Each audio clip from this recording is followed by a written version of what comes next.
I never thought I'd set foot in a place like Goldstein's Jewelers on Fifth Avenue. But there I was, clutching my worn purse, trying to blend in with the glittering displays and well-heeled customers. My daughter Emily's words echoed in my mind. "Mommy, can I have a necklace like the princess in the movie?"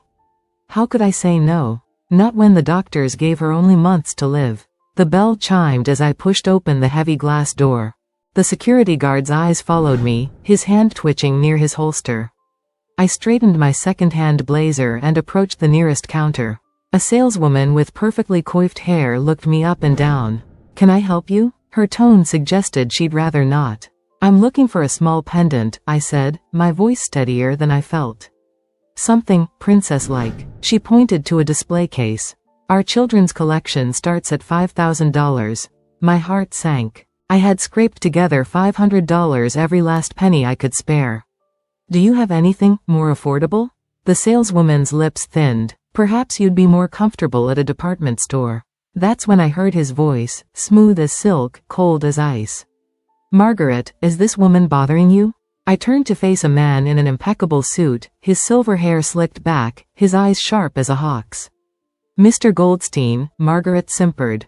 "I was just suggesting, I know what you were suggesting." He cut her off, his gaze never leaving me. "What's your name?" "Sarah. Sarah Johnson." His lip curled. "Well, Sarah Johnson, this isn't a charity. We don't cater to your kind here." The words stung like a slap. "I'm a paying customer," I said, my cheeks burning. He laughed, a sound devoid of humor. "A paying customer? In those clothes? With that bag?" He gestured to my purse. "I doubt you could afford even our cheapest item." I stood my ground. "My money's as good as anyone's." "Your money?" He sneered. "I doubt you have any.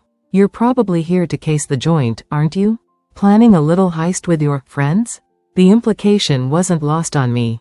Because I was black, he assumed I was a criminal. "I'm here to buy a gift for my daughter," I said, my voice shaking with anger and humiliation. "Your daughter?" He scoffed. "Let me guess, another welfare baby?" The room spun. I wanted to scream, to cry, to lash out. But I couldn't. Not here. Not now. "Security," Goldstein barked. "Escort this person out.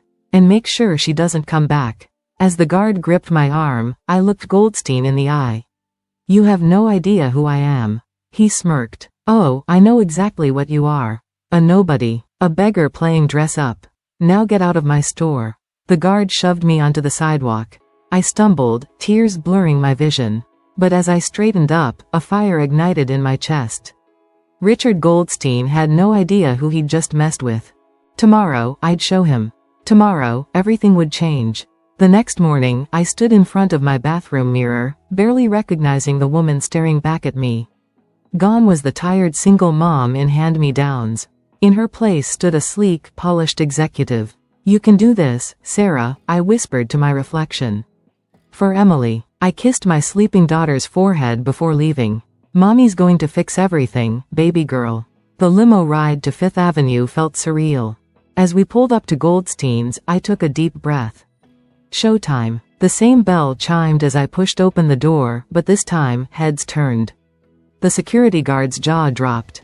Margaret, the snooty saleswoman, did a double take. I strode to the counter where Richard Goldstein stood, his back to me. "Excuse me," I said, my voice clear and confident.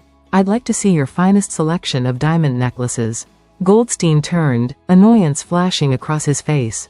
Then he saw me. His eyes widened, recognition battling disbelief. "You," he sputtered. I smiled, cold as ice. "Yes, me. Sarah Johnson. The beggar you threw out yesterday. Now, about those necklaces?" Margaret hurried over, all smiles now. "Of course, madam. Right this way." As she led me to a private viewing room, I heard Goldstein bark, "Cancel my next appointment."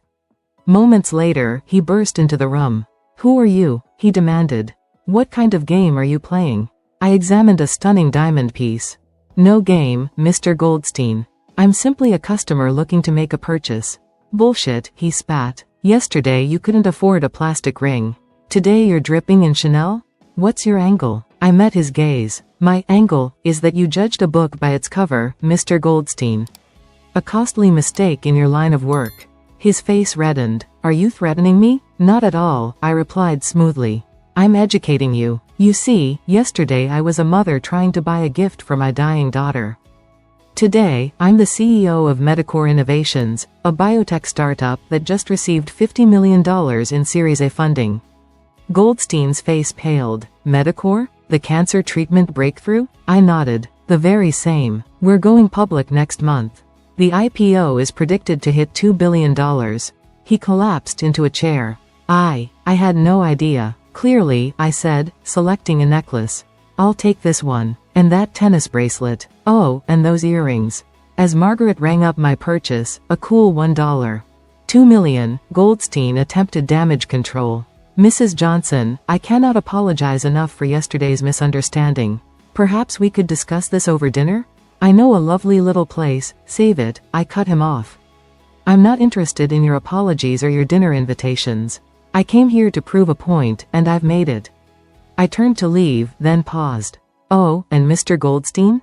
The next time nobody walks into your store, remember this moment. Because you never know who that nobody might become. With that, I walked out, leaving behind a stunned Goldstein and a store full of gawking staff and customers. As the limo pulled away, I allowed myself a small smile.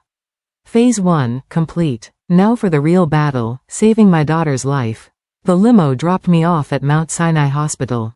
As I walked through the sterile corridors, my designer heels clicking against the linoleum, I felt like an imposter in my own skin. Room 305. I paused at the door, steeling myself. Inside, my little girl lay hooked up to machines that beeped and whirred, keeping her alive.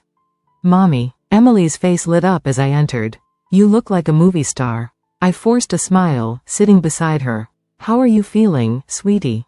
Tired, she said, her voice small. Did you get to be a princess today? I swallowed hard. Something like that. As Emily drifted off to sleep, Dr. Patel entered. His face was grim. Mrs. Johnson, we need to talk. In the hallway, he didn't mince words. The cancer's spreading faster than we anticipated. Without the experimental treatment, I cut him off. I'll get the money. Whatever it takes. He nodded, sympathy in his eyes. I hope so. For Emily's sake. Back in the limo, I made a call I'd been dreading. Sarah Johnson, a clipped voice answered. I was wondering when you'd resurface. Hello, Victor, I said, my throat tight. I need your help. My ex-boss chuckled. The prodigal programmer returns. What happened to I'm done with this cutthroat world? Life happened, I snapped. Are you going to help me or not? Meet me at the office. 1 hour. 60 minutes later, I stood in the gleaming lobby of Technova, the company I'd walked away from 3 years ago. Victor Green, CEO and my former mentor, appraised me as I entered his office. Well, from coding prodigy to glamorous executive. Quite the transformation, Sarah. Skip the small talk, Victor. I need to fast-track Medicor's IPO. He leaned back, eyes narrowing. Why the rush? Last I heard, you were living off the grid, playing Mother Teresa in some nonprofit. I hesitated, then decided on the truth. My daughter has cancer. The treatment she needs, it's expensive. Victor's face softened. I'm sorry to hear that. But Sarah, you can't rush an IPO. The SEC, I don't have time for regulations. I slammed my hand on his desk. My little girl is dying, Victor. I need this to happen now. He studied me for a long moment. There might be a way. But it's risky. Potentially illegal. I don't care, I said, my voice breaking. I'll do anything. Victor nodded slowly. All right, but you should know, there's someone else interested in Medicor. Someone powerful. Who? Pharma Corp. They've been sniffing around, looking to buy you out. I froze. Pharma Corp, the pharmaceutical giant known for its cutthroat tactics and sky-high drug prices. No, I said firmly. I won't sell to them. They'd bury our research, keep the treatment for the elite.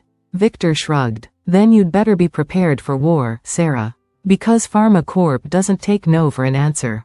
As I left his office, my mind raced.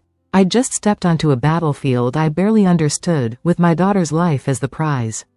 But I'd fight, with everything I had, for Emily. The next morning, I arrived at Medicor's modest office, my mind still reeling from yesterday's revelations.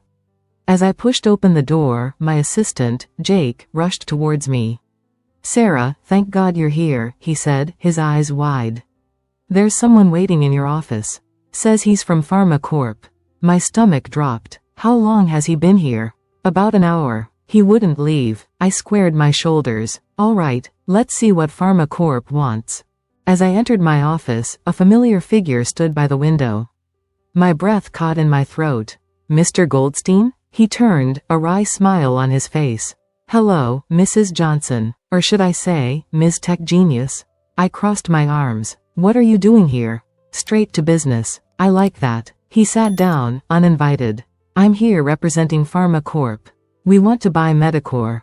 Not interested, I said flatly. He chuckled. You haven't heard our offer. I don't need to. The answer's no. Goldstein leaned forward. $5 billion. For a moment, I couldn't breathe. $5 billion? It was more money than I could imagine.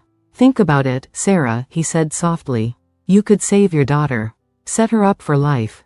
I gripped the edge of my desk. How do you know about my daughter? I make it my business to know everything about potential partners. He paused. Or threats. The implied menace wasn't lost on me. I straightened up, finding my resolve. Mr. Goldstein, I appreciate the offer. But Medicor isn't for sale. Especially not to Pharma Corp. His eyes hardened. You're making a mistake. No, I said, meeting his gaze. I'm preventing one. Your company would bury our research, wouldn't you? Keep the treatment exclusive, jack up the prices? Goldstein stood. You're naive, Sarah. This is business. If you won't sell, we'll just have to pursue other avenues. As he reached the door, he turned back. Oh, and Sarah? I'd watch your back if I were you. Silicon Valley can be dangerous for newcomers. The door closed behind him. I sank into my chair, my hands shaking. Jake poked his head in. Everything okay, boss? I nodded, not trusting my voice. There's something else, he said hesitantly. A Richard Goldstein called earlier. Not the one who was just here. He says he's the real Richard Goldstein, CEO of Goldstein's Jewelers. Claims the man who was here is an imposter. My head snapped up. What? Jake shrugged. He sounded pretty upset. Said the guy who came here stole his identity. Wants to meet with you ASAP. I stood up, my mind racing. If the real Goldstein hadn't been here, then who was that man? And what did Pharma Corp really want? Jake, call Victor Green. Tell him I need to meet. Now. As Jake hurried out, I stared at the door where the fake Goldstein had exited. I'd thought I was stepping into a business battle. I was wrong. This was war. I met Victor at a dingy bar on the outskirts of town. The kind of place where secrets go to die. You look like hell, he said as I slid into the booth. Thanks, I muttered. You're not exactly GQ material yourself. Victor leaned in, his voice low. What's going on, Sarah? My contacts say Pharma Corp's making moves. I filled him in on the fake Goldstein and the real one's call. Victor's face grew grimmer with each word. This is bad, he said, running a hand through his thinning hair. Pharma Corp's playing dirty. But why? I asked. What's so special about Medicor? Victor's eyes met mine. Your cancer treatment. It works, doesn't it? I nodded slowly. The preliminary results are promising. Promising enough to threaten Pharma Corp's entire oncology division, Victor said. You're sitting on a gold mine, Sarah. And they want it buried. A chill ran down my spine. What do I do? You fight, Victor said, his voice hard.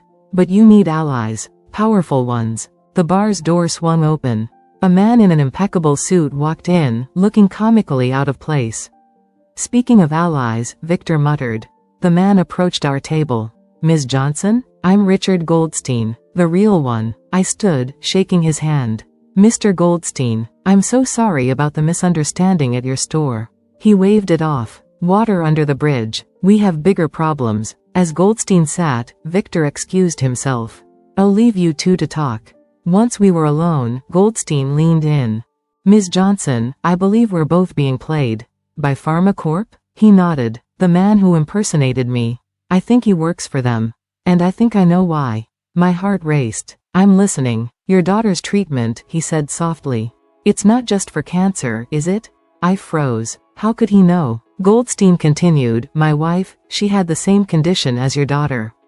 A rare genetic disorder that presents like aggressive cancer.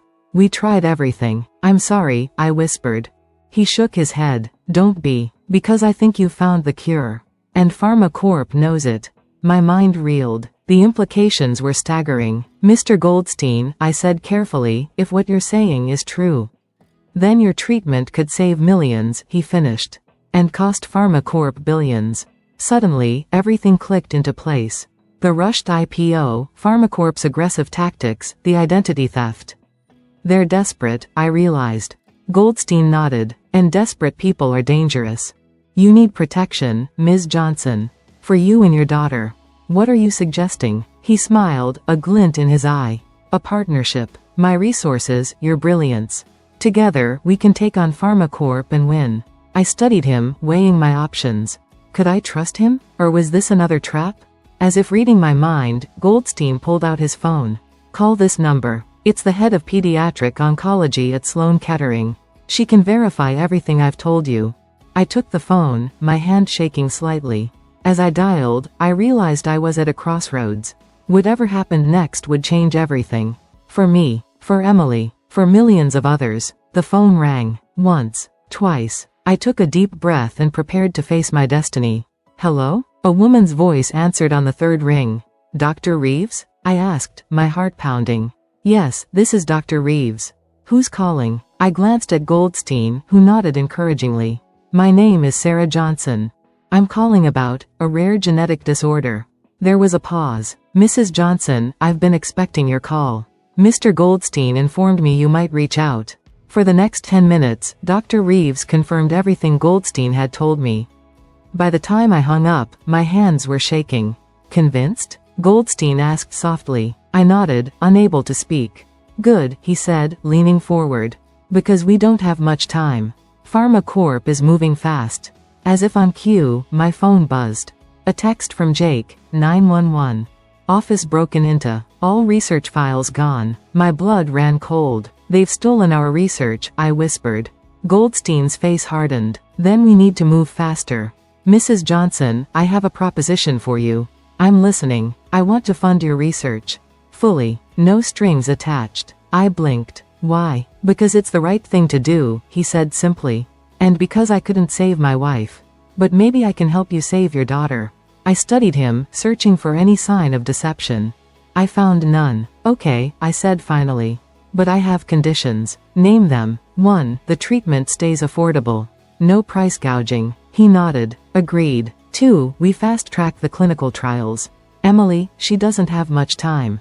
I'll make some calls. We'll get it done. And 3. I hesitated, then plunged ahead. I want Pharma Corp taken down. For good. Goldstein's eyes glittered. "Now you're speaking my language." We shook hands, sealing our alliance. As we left the bar, a black SUV screeched to a halt in front of us. The window rolled down, revealing Victor's panicked face. "Get in," he yelled. "They're coming." We dove into the car just as another SUV rounded the corner, tires squealing. "Who's coming?" I demanded as Victor floored it. "PharmaCorp's goons," he panted. "They're after the backup drive." My hand flew to my purse, where a small hard drive contained copies of all our research. "How did they know?" Goldstein asked. Victor's eyes met mine in the rearview mirror. "We have a mole." The realization hit me like a punch to the gut. Someone on my team, someone I trusted, had betrayed us. As we weaved through traffic, the pursuing SUV gaining on us, I made a decision. "Victor, take us to Mount Sinai." "The hospital?" he asked, confused. "Why?" "Because that's where Emily is," I said, my voice steel. "And I'm not leaving her unprotected for one more second." Goldstein nodded approvingly. "Smart move. I'll call for additional security." As we raced through the city, my mind whirled. In the span of a few days, my life had turned into a high-stakes thriller. Corporate espionage, car chases, betrayal. But I couldn't focus on that now. All that mattered was getting to Emily. Because at the end of the day, this wasn't about me, or PharmaCorp, or even the groundbreaking treatment we'd discovered. It was about a little girl fighting for her life. My daughter. And I'd be damned if I let anyone stand in the way of saving her. We screeched to a halt outside Mount Sinai's emergency entrance. I was out of the car before Victor had fully stopped, Goldstein hot on my heels. "Mrs. Johnson," a nurse called out as we burst through the doors. "Thank goodness you're here. Emily's been asking for you." My heart clenched. "Is she okay?" The nurse hesitated. She's stable, but there's someone else in her room. Goldstein and I exchanged glances. Who? I demanded. A man. Says he's from the insurance company. I broke into a run, my heels echoing in the sterile hallway. As I rounded the corner to Emily's room, I collided with a broad chest. Whoa there, Mrs. Johnson, a familiar voice said. What's the rush? I looked up into the face of the fake Goldstein. He smiled, but his eyes were cold. You, I spat. Get away from my daughter's room. He tsked. Now. Is that any way to treat a concerned business associate? The real Goldstein caught up, slightly out of breath. She said get away from the room. Fake Goldstein's eyebrows shot up. Well, the gang's all here. Who are you? I demanded. What do you want? He spread his hands. I'm just a businessman, Mrs. Johnson. Here to make a deal. A deal? I laughed bitterly. You steal my research, threaten my company, endanger my daughter, and you want to make a deal? He shrugged. Business is business. And right now, you're bad for business. Listen, you son of a, Goldstein started, but I cut him off. No, let's hear him out, I said, my voice steady. What's your offer? Fake Goldstein smiled. Simple. You sign over Medicor to Pharma Corp. We bury the research, you get a nice payout, and everyone goes home happy. And if I refuse? His smile turned predatory. Then the FDA might receive an anonymous tip about some irregularities in your clinical trials. Oops. My blood ran cold. He was bluffing, wasn't he? You're despicable, Goldstein growled. Fake Goldstein ignored him, his eyes locked on mine. Tick-tock, Mrs. Johnson. What's it going to be? I glanced at Emily's door, then back at the imposter. In that moment, I made my decision. You want an answer? I said, stepping closer. Here it is. I swung my purse with all my might, catching him square in the jaw. He stumbled back, shocked. That's for threatening my daughter, I snarled. As he regained his balance, security guards rounded the corner, alerted by the commotion. This man, I pointed at fake Goldstein, is impersonating a CEO and attempting corporate espionage. Arrest him. The guards moved in, but fake Goldstein wasn't going down without a fight.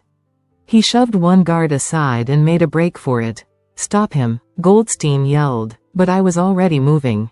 I kicked off my heels and sprinted after him, my stockinged feet silent on the linoleum. As we neared the stairwell, I put on a burst of speed. I tackled him just as he reached for the door handle. We went down in a tangle of limbs. You bitch, he gasped, struggling beneath me. I pinned his arms, my face inches from his. No, I hissed. I'm a mother. The guards caught up, quickly restraining him. As they led him away, I sagged against the wall, adrenaline draining. Goldstein appeared, holding my shoes. Remind me never to get on your bad side, he said, impressed. I managed a weak smile. Let's go see my daughter. As we walked back to Emily's room, I realized this was far from over. Pharma Corp wouldn't give up easily. But neither would I. The real fight was just beginning. I pushed open the door to Emily's room, my heart in my throat. She lay there, small and pale against the stark white sheets, tubes snaking from her arms. Mommy? Her voice was barely a whisper. I'm here, baby, I said, rushing to her side. I'm here. Goldstein hung back, giving us space. Emily's eyes flickered to him, then back to me. Who's that, Mommy? Is he a doctor? I smiled, smoothing her hair. No, sweetie. He's a friend. Someone who's going to help us. Goldstein stepped forward, his face softening. Hello, Emily. I'm Richard. Emily studied him for a moment. You look sad. Goldstein blinked, taken aback. I suppose I am, a little. Is it because you're sick too? He shook his head. No, I'm not sick. But someone I loved very much was, once. Emily nodded sagely. That's sad. But you shouldn't be sad now. Mommy's going to fix everything. Goldstein's eyes met mine over Emily's head. In that moment, I saw resolve harden in his gaze. You're right, Emily, he said. Your mommy is going to fix everything. And I'm going to help her. A nurse bustled in, breaking the moment. I'm sorry, but Emily needs her rest now. I kissed Emily's forehead. I'll be back soon, baby. I promise. In the hallway, Goldstein turned to me. We need to move fast. Pharma Corp won't stop with one failed attempt. I nodded. What's our next move? We go public, he said. We expose PharmaCorp's tactics, reveal your research to the world. But the clinical trials can be fast-tracked, he interrupted. I've already made some calls. We can have FDA approval within months, not years. My mind raced. And PharmaCorp? Goldstein's smile was wolfish. Leave them to me. I've got some dirt that'll make their stock plummet. Just then, Victor came jogging up, out of breath. Sarah, we've got a problem. What now? I groaned. It's Jake, Victor said. He's missing. My blood ran cold. Jake, my assistant. The only other person with access to all our research. The mole, I whispered. Goldstein's face darkened. We need to find him. Now. Victor nodded. I've got my best people on it. But Sarah, there's something else. He handed me his phone. On the screen was a news article, the headline making my heart stop. Medicor CEO under investigation for fraud. They're trying to discredit you, Goldstein said, reading over my shoulder. I felt the walls closing in. Everything I'd worked for, everything I'd sacrificed, it was all crumbling around me. But then I thought of Emily.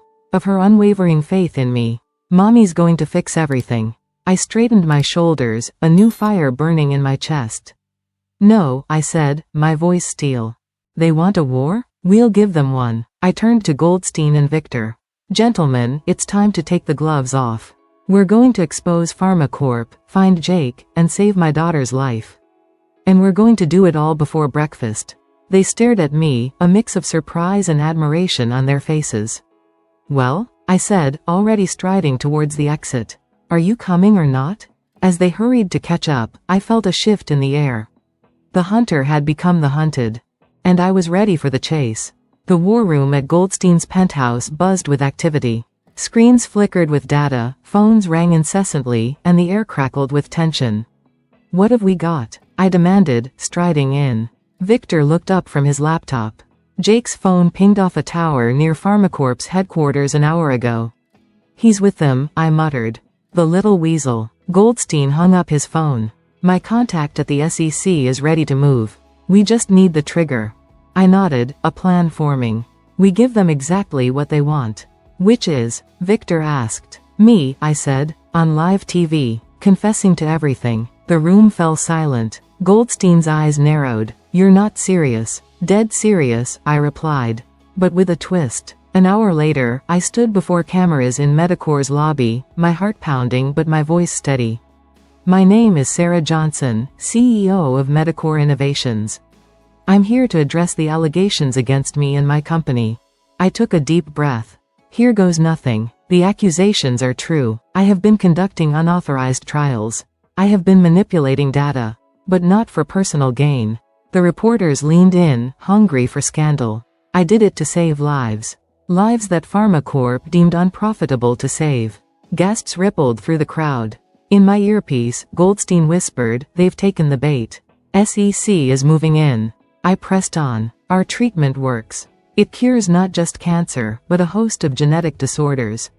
And PharmaCorp has been trying to bury it. I held up a flash drive. This contains all our research and evidence of PharmaCorp's illegal activities. It's being uploaded to every major news outlet as we speak. The room erupted in chaos. Reporters shouted questions, cameras flashed. Through it all, I stood firm. Until a familiar voice cut through the din. You lying bitch. Jake pushed through the crowd, his face contorted with rage. Two burly men flanked him, PharmaCorp muscle, no doubt. You're going down, Sarah, he snarled.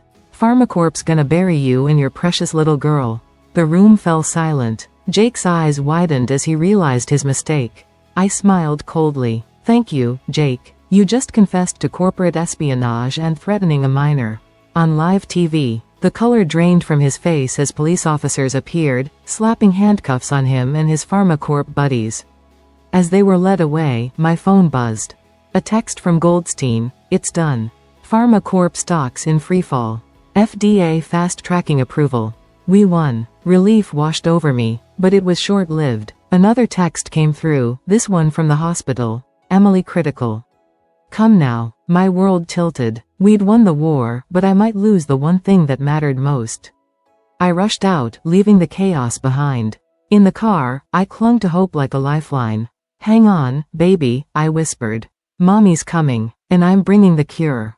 As we raced through the city, lights flashing and siren wailing, I realized the true battle was just beginning. The battle for Emily's life. And it was one I refused to lose. The hospital corridor stretched endlessly before me as I ran, the precious vial of treatment clutched in my hand. My heels echoed against the sterile floors, each step a prayer. "Clear the way," Goldstein shouted, running beside me. "Emergency treatment coming through." We burst into Emily's room. The scene was chaos, doctors barking orders, nurses rushing about, machines beeping urgently. Dr. Patel looked up, his eyes widening. "Mrs. Johnson, we're losing her. Her organs are shutting down." I thrust the vial at him. "This is it. The treatment. Give it to her. Now." He hesitated for a split second, then nodded. "God help us," he muttered, preparing the injection. I gripped Emily's small hand as the doctor administered the drug. Her skin was cold, her breathing shallow. "Come on, baby," I whispered. "Fight. Mommy's here." I fixed everything, just like I promised.